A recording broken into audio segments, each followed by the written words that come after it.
Good morning.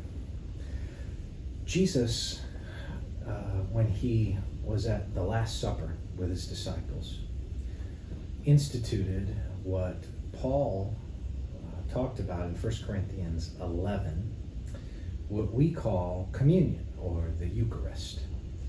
And as he did so, he referred to the cup as a symbol of his blood, which was representative of, and the term he used harkened back to Jeremiah 31. The term he used was a new covenant. This is the blood of this new covenant that now exists between God and man.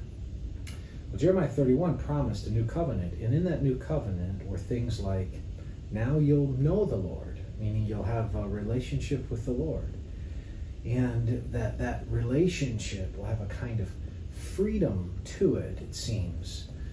Now, in 2 Corinthians chapter 3, verses 14 through 18, there's this explanation about the old covenant versus, and while it doesn't say the new covenant, it's implying the new covenant. And I want to highlight this text because Jesus' work on the cross brings a new covenant. But what do we mean by a new covenant? What does it actually signify, right? You have all kinds of covenants in the Bible. Abrahamic covenant, Mosaic covenant, Davidic covenant. The Mosaic covenant was also called the law. That is often referred to as the old covenant.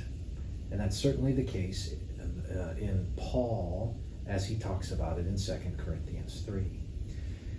Now, Paul talks about the fact that when Moses went up to the mountain to receive the law, the old covenant, he came down and his face glowed.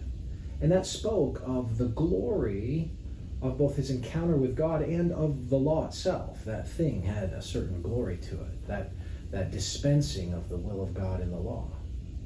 Well, in verse 14, here's what Paul says.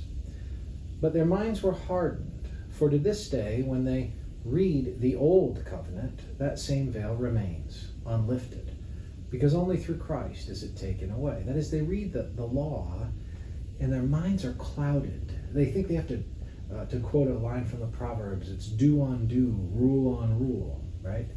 They have to keep obeying things and sort of earning something, maybe. Now, some people didn't conceive of that. Some people were faith-filled Old Testament saints who came to God in faith, and they followed the law, but they understood that they were righteous by faith, as Paul points out in Romans 4. But too many built traditions on the law and saw the law as a means to righteousness. Paul goes on, yes, to this day, whenever Moses is read, a veil lies over their hearts. But when one turns to the Lord, the veil is removed. Now, the Lord is the Spirit, and where the Spirit of the Lord is, there is freedom. And we all, with unveiled face, beholding the glory of the Lord, are being transformed into the same image, from one degree of glory to another, for this comes from the Lord, who is the Spirit. The removal of the veil is produced in what Christ brings, because Christ is the bearer of a new covenant. And what that means is a new arrangement between God and man. John 1 points out the grace of the old is replaced by the grace of the new. The grace of what was the old covenant is replaced by the grace of the new covenant. A new arrangement that comes through Jesus.